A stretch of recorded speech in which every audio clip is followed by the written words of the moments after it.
Hello and welcome to the holiday romance track here at ConTinual. We're going to be talking Christmas and holiday love, romance, all the trimmings, and jingle all the way. So we're going to be talking with a variety of romance authors here about what we write, what we read, what we love, what we watch. Just going to get that holiday spirit. So I'm going to start by letting our panelists introduce themselves, and I'm going to start out with Hank. Oh, thank you. I am Hank Edwards, and I write gay romance in a plethora of subgenres, mostly paranormal, a lot of mystery, a lot of sass, thrown in a lot of nice comfort reads like holiday romances lately, the last few years. So that's me. Okay, Nancy. Hey y'all, I'm Nancy Naigle. I'm from North Carolina, and I write heartwarming, sweet love stories, things like you see on Hallmark.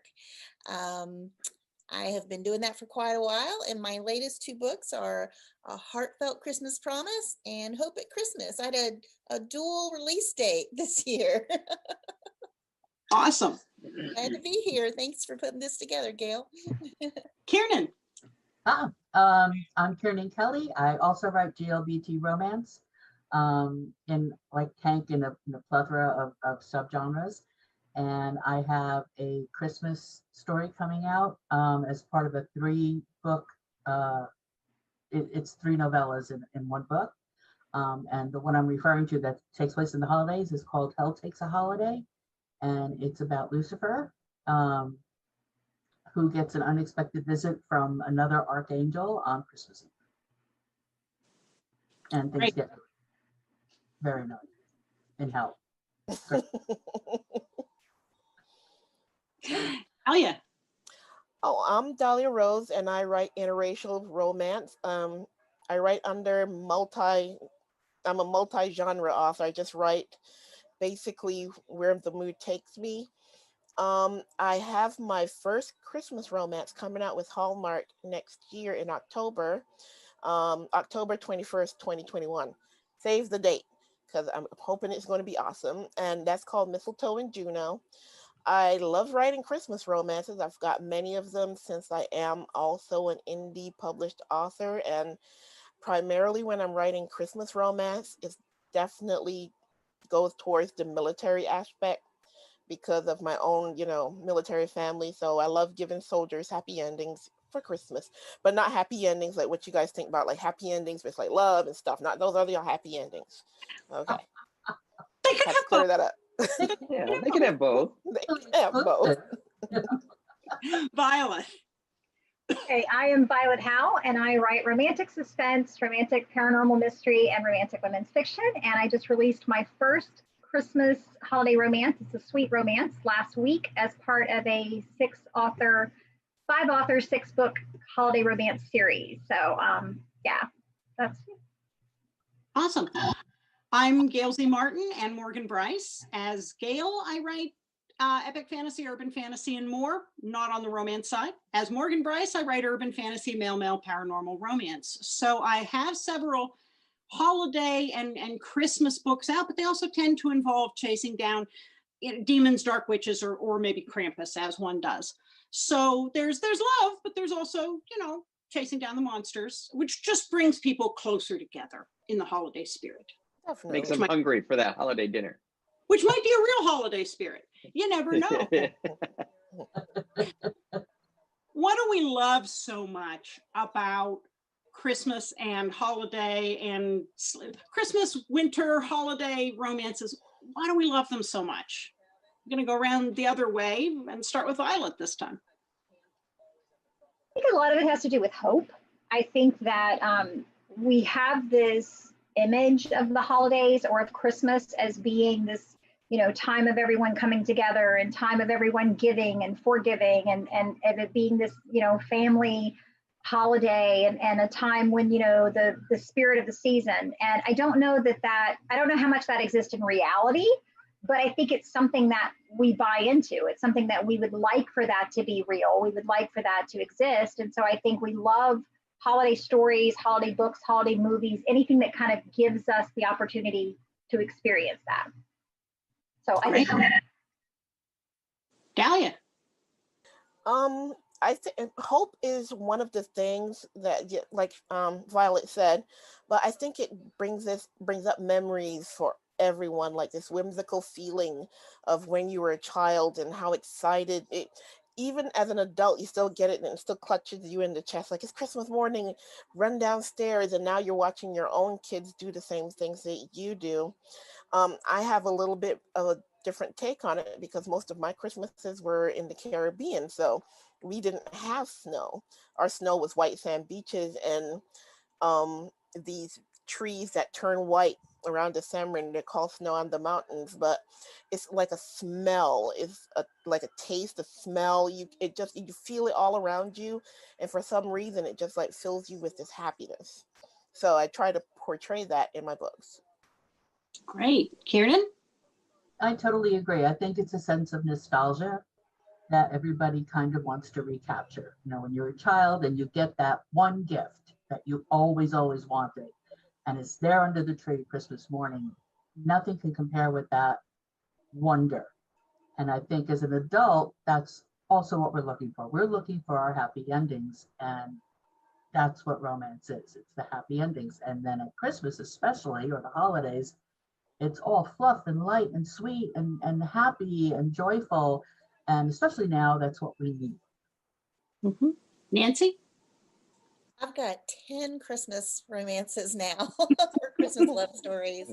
And for mine, I mean, they're always set in small towns for me, but you know, Christmas is about tradition and family, and for me, even community. You know, it's the Christmas parades, it's the snow angels, you know, it's the hanging those first ornaments on the tree and the smell of the pine tree, you know, as you're setting up the tree in the house and those needles are everywhere and you're still vacuuming them up in February and loving it. But the smell of cookies and, you know, seeing people you haven't seen in a while. So I think it's that warm, nostalgia, you know, the tradition that just keeps us alive and hoping and anxious to relive it every single year. And it's okay if it's exactly the same, because it all feels so good. Mm-hmm. Hank? So it is the it's all the nostalgia and the fluff and the happiness, but for a lot of gay readers, it can be stressful and it can be really hard being around family, especially when you're not accepted or if you've been kicked out. And so when I'm writing these stories, I want to provide that sense of not companionship, but that sense of community and a sense of well-being and hope. You know, that there is hope out there for a found family kind of thing. So I kind of tend to focus on that a little bit. I do a lot with found family because I also write male paranormal romance, and some of my characters are not welcome at home. Some of them are, you know, they've left bad experiences, and part of their story is that they've come to a new place and they not only find love, but they also find friendship and they find that community. And, you know, not everybody's Christmas memories are happy ones, but I think we have this collective idea of what the perfect Christmas should be like, which includes snow. No matter where you live, there's this sense that, well, if it doesn't look like a Christmas card somehow, you know, and most of us don't get snow. But we have all these ideas, and so it's fun to check a lot of them off in a book and give you that experience, even though it probably doesn't exist in real life quite like that, maybe for anybody. But in this book, which is escapism and fluff and fun, you can have it all and eat all the cookies and not gain any weight either. So, you know, it's all part of the fun. How do you, and Nancy, you kind of alluded to this, you know, there's a running joke about particularly Hallmark movies, but really all seasonal romance is that you could have a bingo card and you can check off the tropes and, drinking game, bingo card, whatever. Yeah. Because we do a lot of the, finds the Christmas tree, meets the elf, discover, there are things that come up. How do you tell a story that ticks off all the reader's favorite things and still manages to stay fresh and not feel like a retread or something of your own work or somebody else's? Yeah. Nancy, I'm going to pick on you first because you kind of brought it up. Okay. It's not easy. Definitely there are a lot of, and especially, in Hallmark, a lot of it is the same stories being told in just a new and different way. But I think for me, it's the character arc. And, just like Hank alluded to, some people are going through difficult things during the holidays. And hopefully in those stories where my folks are going through difficult things, you get to go with them on that journey and they can see hope and find new things and experience holidays in a new and different way. So usually you have to do a little digging. And, like last year and when Christmas Angels came out, I was so excited because I actually had snow bowling in it. And that was something I'd never even heard of. So when I stumbled across it, I understand it's something they do, up north quite a bit, but that was fun and new to put in a book because I'd never heard anybody use that before. So it's exciting when you can find something a little different to sneak in there. But it was funny because when Hope at Christmas became a Hallmark movie, one of the things that I thought was really interesting was I had my families do chocolate dipped pretzels instead of cookies at the holidays. And I thought, oh, this is great because it's something the whole family can do and they can emulate that at home. And when they made the movie, they made them make cookies. So sometimes it doesn't matter how hard we try. Kiernan. I'm sorry if it's stuck on the snowballing because, the GLBT genre, that's a whole nother meaning. Meaning, yes. Yeah, I was about to say, oh, don't say it. What was the question? How do you keep it fresh? Fresh. I think it's like with anything else. It's, you have your major plot lines and they're just repeated forever and ever and ever. There's a certain amount of plot lines you can have. But I think it's in the author's voice and the storytelling that makes it different and fresh. I think we all have our own voice. I think the characters that we create are all unique. And that's what makes, the plot might be the same, like you're saying on the Hallmark movies. The plot may be pretty much, boy meets girl, boy loses girl, boy gets girl again. But how we take those characters through the process is what makes it different. Okay. Dahlia? And I'm really intrigued with your whole beach thing. That just sounds wonderful. But I mean, go ahead. No, I was going to say, but how do you make things different? Well, I mean, I don't always write beach for Christmas, but when I do, I take things out of certain elements. Like I have one book called Seducing Santa, where 2 weeks before Christmas, Santa's burnt out and he needs a vacation. Where does he go? To the Caribbean. And he has to convince the heroine basically that he is Santa Claus because she doesn't believe she's from the Caribbean. We aren't raised believing in Santa Claus. We don't have chimneys. And he's not coming in our back door because dad'll not let him in the back door. And so our whole culture is not built around, this magical person that comes down a chimney and brings you presents. So we're not raised with the belief of Santa. So here's Santa Claus in the islands telling this girl, I'm Santa Claus. So the unbeliever, she doesn't believe him. I wouldn't believe him. So then I just took that and moved it into an element of the Caribbean and made it fun, but it still had the Christmas elements from my culture in the book. And even when I'm writing American version of Christmas, I take things out of the settings and I try to put them someplace else. My Hallmark book, for instance, that will be coming out, my hero is an amputee. He's a military amputee.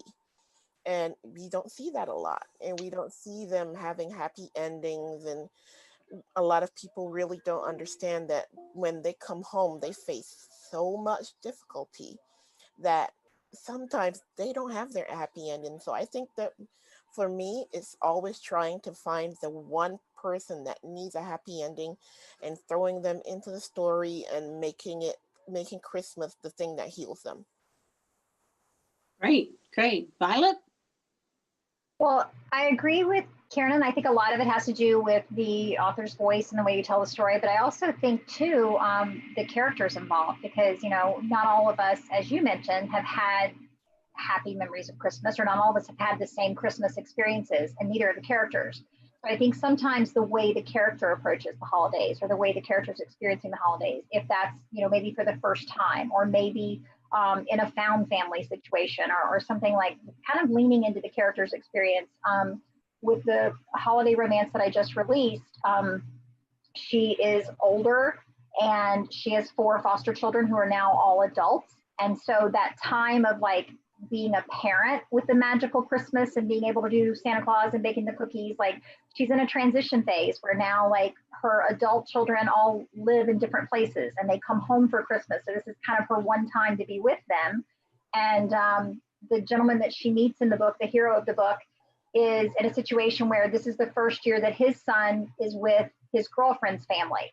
So they're kind of in this transition of like, you know, they still want that Christmas with the family, but the family's aging and the family's at a different stage. And so what Christmas means to them this year is much different, and finding each other. So I think really just leaning into the characters and how they're experiencing Christmas either differently, even if it has all those elements that you talked about, you know, the Christmas tree and the mistletoe and the elf, how is that character experiencing that differently than another character did in a different story? Very good.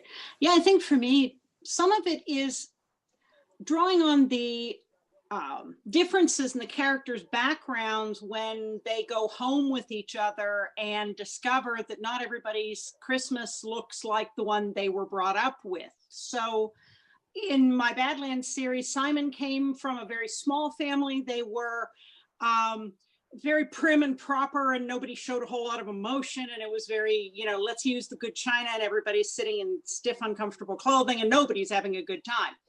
And he goes home to Pittsburgh with his lover, who is one of 10 kids in a loud, loving Irish Catholic family where everybody's a cop.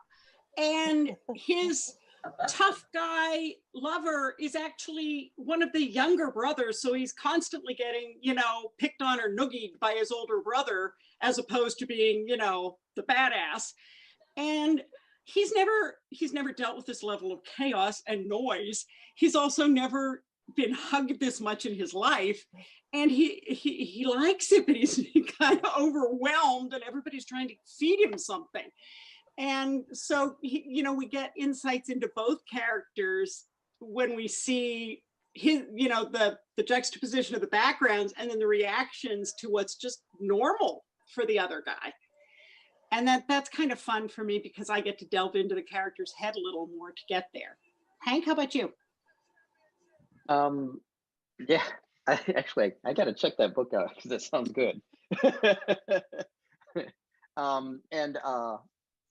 I kept it. My Christmas story from last year, Snowflakes and Song Lyrics. I kept it a little fresh by putting the characters in a hotel, and it was the weeks leading up to Christmas, and one was there for business, and the other one is a singer who's trying to write a Christmas song, and the worker can overhear him out in the courtyard, the singer trying to, and it's actually his favorite singer that he's had a crush on, of course, because Christmas. And you know, he's having trouble with the lyrics, and so he actually hears the melody, and he kind of like writes some suggestions and leaves secret notes. So I kind of like tried to take it out of the usual, you know, let's go to a big house and have all the trimmings and things like that, and sort of like make the spirit of the season appear in a hotel in upstate New York that's getting hammered by snowstorms every other day, you know, because that's what happens up there, that Al Roker says. But so it was kind of like, you know, let's just switch the scene up a little bit and have the characters meet in a different kind of way. So hopefully that kept it fresh. We'll see. Cool. Nancy? I started that one. Oh, you started that one. Yeah. See, I got so involved with I the didn't world. take I know. You know, all right. So we've talked somewhat about the stuff we've written, but then what do you like to read when you flip this around and you're now the reader and you're picking these escapist holiday reads for yourself? Dahlia, what are some of the ones that stand out to you? I think that it's really, I read a lot of paranormal or urban fantasy. So anything that, for instance, when Charlene Harris they had a bundle for Christmas, and I read that and I completely loved it because it was out of the genre that I usually write. And there's vampires, there's witches, there's everyone. And I mean, there was even, I think she even had a true blood, aspect, or, Yes, her yes. series, and they even had one for Christmas. And I love Christmas books like that because it's kind of like different. I'm writing the cookie cutter basically, and I'm writing these people falling in love and having happy endings. And I really wanted to just read a vampire biting someone at Christmas. So that's kind of my go-to right there. Okay. Like Awesome. a vampire under the mistletoe. Exactly. And also Hallmark, because through what we've been going through and being, home so much, Hallmark had Christmas in July, and I watched every one of those because for some reason it just felt good and it made me feel good, and it just made me happy, and it took away all the worry and the stress and what are we going to do. And I mean, it all depends on the situation you are in, but I just absolutely loved that for July. Yeah, they were smart doing that. I saw that come up and go, oh, that's going to be a ratings hit. Yeah. We all needed a little Christmas right there. Oh, we definitely did. Almost went and put up my Christmas tree, but I was like, no, that's a little too much. A little crazy. Violet? I am probably, I guess, in the minority in that I don't really care for the super sweet, super cheesy, super over the top Christmas. Like I like when there's a little more, I guess, dysfunction or a little more angst. I really like stories where there's like little vignettes that are interconnected, where you have a lot of different things going on with different characters, and some of them may be having happy Christmas, and some of them this may be the worst holiday of their life or whatever, and you kind of see how each of us affect so many different people, whether we know that or not, in small encounters and in big. I like seeing, I guess, more plausible or realistic Christmases that still give hope, and where people are able to find some type of happiness or some type of peace in it without it being super sweet. I love stories that have any kind of paranormal in them. Ghosts, vampires, werewolves. You throw that into a story, it's automatically, gets extra points in my book because I like that stuff. So when I can find a paranormal Christmas story, I'm all over it. And so I'm a huge fan of the Vale Valley series. I think they're up to at least 4 so far, where it's a shifter-centric series. And there's always, all kinds of people from odd backgrounds getting together. There was a wonderful series with snow globes where the snow globe was integral to bringing the characters together. And sometimes the character was locked in the snow globe. Sometimes it was, a foreshadowing, but there was something paranormal about the snow globe. And there was another Christmas Angel series where there was this decoration for a Christmas tree that had its own lore to it, and it gets passed down. It gets lost after the owner finds their heart's desire, and it finds its way to the next person who needs to find their heart's desire, and then it passes on. And so it was a series that took place in different time periods as the angel found its new home, and then things unfolded. And I love that mix with the paranormal and the holiday and the wishing and the dreaming and all that. Just holiday ghosts, it's a good thing. Hank? I like the Hallmark movies. I watch them. I have to. It's just crazy, and the funny ones always stand out. Of course, that's how you get people to remember you, is make them laugh. And so things like every year I have to put in While You Were Sleeping with Sandra Bullock, and it's just classic. I just love that movie. And I think I've watched it. Speaking of Christmas in July, I think I watched that probably like 5 times that month, like over the summer, just because I need the money. A couple of books really stood out that I read last year that I'm going to reread this year. One's called Faux Ho Ho, which is Faux, and that's by Nathan Berjoin, and it's really a sweet and funny story. And I love the cover too because it's a hand-drawn cover. It's really, really nice, great story with a gay romance in it. And then there's Don't Stop Believing. The librarian checks out the lumberjack, and that's another fun, like very short but sweet Christmas story. And it's like, you know, tick off the boxes for the romance, but it's a good one too.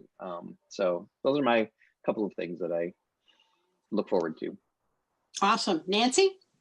Well, I love Hallmark, of course. But, you know, when it comes to reading at the holidays, I am such a sucker for those special, more kind of squarish shaped books that they put out that are hardcover.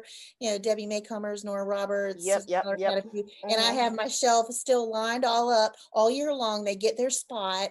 And every Christmas I reread all of them and then I add the new ones. And, you know, I'm great with just the traditional stories. I love, you know, Debbie Maycomer's, I always 1225 Christmas Tree Lane, you know, was in the Cedar Cove series. Mary Kate Andrews is always such a hoot. And I loved Blue Christmas by her. And you know, I'll just reread them all over and over again. And even my good old Rudolph the Red-Nosed Reindeer book and my pop-up. I'm good with all those old-fashioned ones. Kiernan? Well, confession time. I don't normally read a lot of romance. Believe me, I know. Vapors. I know. I read horror for pleasure. So, you know, at Christmas I'm reading Stephen King. You know, and Clyde Barker. I do like some Christmas romances though that I've read. Usually they're short and sweet, like the Charlie and Harris story, which is short, and I think she had a vampire in it I think it took place in Eric's Club, if I remember. Charlene Kenyon has a few out on the holiday in her Dark Hunter series that I enjoy. And you know, I have authors who I follow that I'll read their books as well. But for the most part, if I'm going to read for pleasure, I'm reading like something really horrible. Hey, The Shining had a lot of snow in it, and they were at a mountain lodge. Absolutely. So they picked off a couple of big. That's kind of Christmassy. Yeah. One of the, and I know it might sound weird, but one of the best things I've ever seen is like, I don't know if you follow Supernatural, Sam and Dean. Their Christmas was epic. I'm sorry. I love that episode more than anything, where Santa smells like peppermint ripple and all. It just cracks me up every time. We need to talk because I'm a huge fan. Yes. When it comes to watching Christmas specials, I love them all. Everything from the claymation stuff, you know, Rudolph the Red-Nosed Reindeer, and all the way through to It's Wonderful Life and everything in between. I absolutely adore them. But my one steadfast rule is nothing before Thanksgiving. I cannot allow myself to watch a holiday movie before Thanksgiving. That is my one rule. So you're not getting the warm and fuzzies for October 23rd. I don't even know what she's saying right now. I know, right? I'm not making sense. Countdown to Christmas starts in 3 days. What are you saying? I may make an exception this year. This year, 2020 has been a little different. You need it right now. And I may make an exception. Well, Kiernan segued right into my next question, which was, aside from the Hallmark Channel, what are your go-to, gotta watch them every year, holiday specials or movies? Die Hard counts, very Supernatural Christmas counts. You know, might not be Christmas to anybody else, but it's part of your Christmas. Violet? National Lampoon's Christmas Vacation. It is like my all-time favorite Christmas film. I make my kids watch it every year. I have 2 boys that are 22, and they've gotten to where they now enjoy it again. Like they enjoyed it when they were middle school, and then high school they were like again, and then now they enjoy it again. We did a Christmas cruise when they were in high school, and they had teased me mercilessly that I was going to have to miss Christmas Vacation because we were on the cruise. And then we got on board, and guess what movie was playing on board? So yeah, I love Christmas Vacation. I love Elf.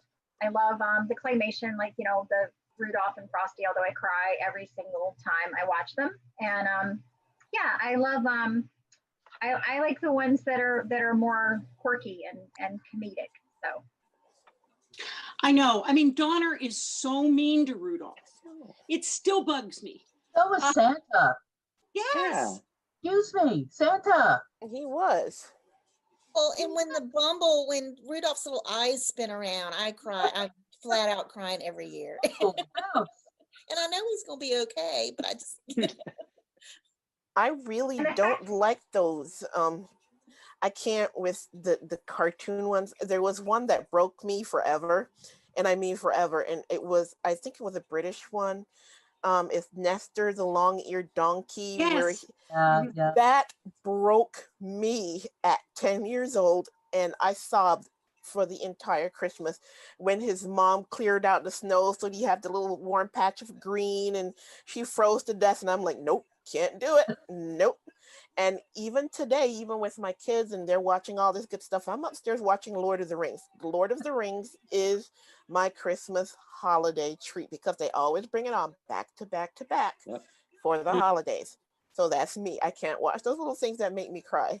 I won't make dinner. I won't. Lord of the Rings is an anytime movie. Yes, it is.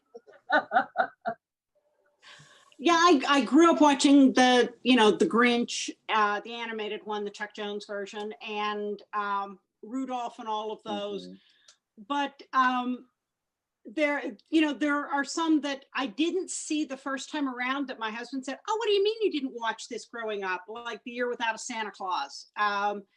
And so now we own them all on DVD, and whether my adult kids are here or not, we get them down, at least watch them through at least once, including the rather obscure Santa's Magic Toy Bag, which was kind of a Muppet one, about this. He's the wannabe elf who does everything wrong. He bakes the candy canes, he melts the gumdrops, but it turns out all his quirkiness is what ends up being exactly what's needed when everything goes wrong on Christmas Eve. So it's one of those nobody's heard of, but it is available on DVD. So I gotta watch that stretch of Christmas movies and The Muppet Christmas Carol. Yes. Michael Caine keeping a straight face when he's walking on boards over open pits so all the Muppets can come up around him. Yes. He just plays it so straight. And besides that, the songs are good. Hank, Nancy, anything you haven't thrown in yet? The usual ones, but also Santa Claus is Coming to Town. That one stop motion one is always good because that young Santa was kind of hot as a puppet. I don't know, but that red beard and everything, I was kind of like, dang, Santa. And Jessica has this very 70s song. Yes. Where she does. She definitely does. And she swirls around. Like Jessica Rabbit. Like yes, Jessica Rabbit. She's got like a little tiny waist that's like this. Yeah, exactly. Well, and I am going to throw in there that my favorite Hallmark Christmas movie is The Christmas Ornament. And, it was just handled so well. And, Kelly was, a widow, and he makes her that wreath of mittens that the old folks have made and nobody really ever wears them. And that he pretends to sell and give the old ladies money. That movie, I love it. And I give it away every year for Christmas presents because it's my favorite, which I've written that one. Christmas Vacation is also a big favorite in my house. So much so that I was so excited. A couple of months ago, I finally found the Moose glass mugs, and I bought them for my husband because I finally found them. I've been looking for them for years. I in the Moose glasses. I nicknamed my grandson that you guys met. His nickname is Moose because he's born December 15th. And I just love moose, and I like to see them, you know, the plaid and everything, to the point that I even have one. This is my anxiety moose. Oh, For when he's not here. And I just love that he was born around Christmas time. So now it's going to be like not only Christmas, but his first birthday. So you know I am going to, my house is going to throw up Christmas at this point and birthdays. So I'm just letting you know, if you see my family on the internet complaining, that's what happens, and I'm okay with it. The other one that I stumbled upon that I really love is Arthur Christmas. It's about Santa's younger son, who isn't the one who's supposed to take over when Santa retires. Wow. His older, much more corporate brother is the up and comer, and he's got everything on a spreadsheet, and there's no heart, but he's very, very organized. And Arthur, on the other hand, has 365 different ugly Christmas sweaters, one for each day of the year. And he hangs out with the elves and the reindeer, and he sings Christmas carols all the time because he just loves Christmas. And, you know, hilarity ensues and everything goes wrong. But there's just so much heart in it. It always gets that look of, huh? But if you find it, it's worth watching because it's just so unexpected. So when you decorate, what is your, come on, share your secrets of what's your geeky decorating, or what is your favorite thing about Christmas or holiday decorations? It isn't the holidays until, share your secrets. Hank? So we haven't put up a tree for a few years because we have cats that like to tear it apart. So we kind of make do with like lighted wreaths and things like that. It's something different every year, but it's, to me, it's not the holidays until the neighborhood starts putting up those big colored lights. And when I see the big colored lights, you know, everybody's got the little LEDs and everything. That's nice, but those big painted colored light bulbs, those I love those. I don't know why, but those are always Christmas to me. So yeah. yeah, those are the kind we used to have on our house when I was growing up. Those big giant lights. Yeah. Nancy? It is not Christmas until I see eggnog in the stores, and then I feel like it's getting to be Christmas. And my favorite thing is wrapping the presents. And I'm kind of bad at actually the wrapping of them, but I use lots of wire ribbon, so it looks beautiful. That's my favorite part. How about you, Kiernan? We used to put up a tree every year, obviously, when, you know, when my kids were growing up. Now my kids are all grown. They all have families of their own, so they all have their own Christmas trees. So I decided I needed to get creative with my tree. So one year we bought this the smallest, skimpiest little tree we could find on the lot. We put one ornament on it, bent it over, and had a Charlie Brown Christmas tree. And then last year I found a Christmas tree that's it's artificial and it has a snowman head. And we put that up, and I had no decorations on it. I didn't need any. I had a snowman head.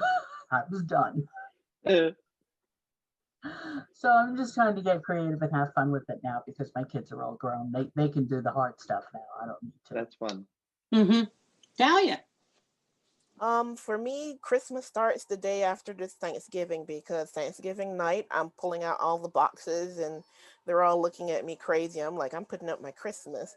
But it is not Christmas for me until I pull out my Doctor Who ornaments, because Doctor Who Christmas specials comes on, and every year someone gets me a new little ornament for Doctor Who. So when they come out, Christmas have arrived for the Dahlia Rose house. That is great. Violet? You're muted. I know, and it wasn't, the space bar wasn't unmuting me. Like, well, very much like Hank, I love Christmas lights. And once the Christmas lights are on the outside of the house, I go outside every night and look at them and just giggle like a little kid. But I guess my favorite thing is the trees, plural. I unfortunately am a little tiny bit obsessive about the decoration. So when the kids were younger and they have all these like construction paper yarn things, and of course everything that they hang like was at a certain height depending on how tall they were, and it was like 15 in one spot and none in another. and I would like break out in hives trying to like let that be their tree. So I bought myself a tree. So we have the family tree that has all the family ornaments that can look like it was done by the family in a loving way. And then I have my tree that's very pretty, and it's all purple and gold and silver and white lights, and it's all the beautiful, really nice, expensive ornaments. And so we do the family tree as a family, and then I get to do my tree so that I have something really pretty. So, so yeah, that's probably not in the best of holiday spirits there, but you know, I love the trees. Oh, I'm right there with you. We do 3 trees, and our kids are all grown. So one tree is the family tree, which I kept all the things that the kids made when they were in daycare, including the ornaments that were made.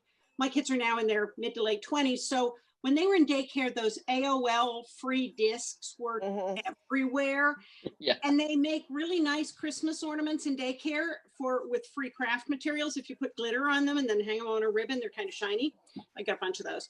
And so that has all their ornaments. And I thought, oh, they're older now. They aren't going to want to see this. And they drag their, significant others over and go, look, there's the one I made. It still works. That's got my fandom stuff on it, like my TARDIS and my Cyberman and my Impala and Starship Enterprise and the Serenity. The tree in the hallway is the more formal tree. It's got, more matching ornaments, and it's the white and gold and some purple. The one in the family room, whenever we go on vacation, we get our souvenir as an ornament or 2 or 3. And so when we put those ornaments up, it's all like, oh, do you remember when we went to Savannah? Oh, do you remember when we went to Charleston? And so just decorating it is walking down memory lane for all the trips we've taken or places we've been. And when it comes to lights, I buy a tree that is pre-lit, and then I put about another 4,000 or 5,000 lights on top of it. Yes, definitely. If you can't see it from space, you haven't done it right. It's like Chevy Chase, like the National Lampoon's Christmas Vacation, but the tree version. Yes, definitely. I'm right there with you. Yes. It got to be blinding, or you're just, you could use more. Well, folks, believe it or not, we have come to the end of our time almost. So let's tell everybody where to find you online. And if you've got a new book coming out this Christmas or an old book that you want people to notice, tell us what it is, because it's the holiday. Hank. Oh, okay. I am online. I have a website at www.hankedwardsbooks.com. All of my books are listed there, and I'm on Facebook, and I have an author group called Hank's Hangout, and I have little chats in there now and then. I'm still writing a holiday story for release this year, hopefully. And I have a couple of holiday stories out. Snowflakes and Song Lyrics is out there, and it's part of a series, a shared universe series with another author. It takes place at the Williamsville Inn. So we each took that hotel and wrote about it. So awesome. Nancy? All right. Okay. So A Heartfelt Christmas Promise is out right now, along with the mass market version of Hope at Christmas, which will be airing on Hallmark starting October 26th. And it plays several times through December, so I hope everybody will look for that. Also, I've had the great honor of being the voice in the novels for the Christmas and Evergreen series. So the 3rd Christmas and Evergreen, Tidings of Joy, will be out November 3rd, and it will be airing on Hallmark as well. And I'm a part of a 11-story anthology called Christmas Actually, and I hope people will look for that. It's 99 cents. You get 11 stories if you pre-order before December 1st, and you can find me at nancynaigle.com and Nancy Naigle on all the social media, so I'm easy to find, and I would love to connect with some folks. Awesome. Kiernan? You can find me at kiernankelly.com, and I'm on Facebook, and I'm on Twitter, and I'm on all the platforms as Kiernan Kelly. I have the 3-story book coming out. It's called Archangels Unleashed, and each story is about an archangel doing very angelic things with other angels, and that will hopefully be out in the next couple of weeks. But I'll put it up on Facebook when it's released. And where can we find you? You can find me on kiernankelly.com and on Facebook and Twitter and all the platforms. Cool. All of them. Dahlia? You can find me at dahliaroseunscripted.com. You can find all of my books there, including all of my previous Christmas releases. My new book will be out in the end of November. It's called My True Love Gave to Me, and it will feature African-American heroine and an Asian hero, and we are going to be trying to mix their two cultures together to make a really wonderful Christmas for their daughter. Nice. Violet. You can find me at violethowe.com and on all the social media platforms. And I have a super fun reader group on Facebook called the Ultraviolet. And my holiday romance is Christmas Hope. It is book 4 in the Soul Sisters at Cedar Mountain Lodge series. Book 1 in that series is Christmas Sisters, and it's a free prologue book that introduces the mom and the 4 foster daughters, the first Christmas they spend together. And then the next 5 books all take place at a Christmas lodge, same place, same time, same family, but each book is from a different character's point of view. So mine is from the mother's point of view, and it's Christmas Hope. And you can find that on all the online vendors. Great. Thank you.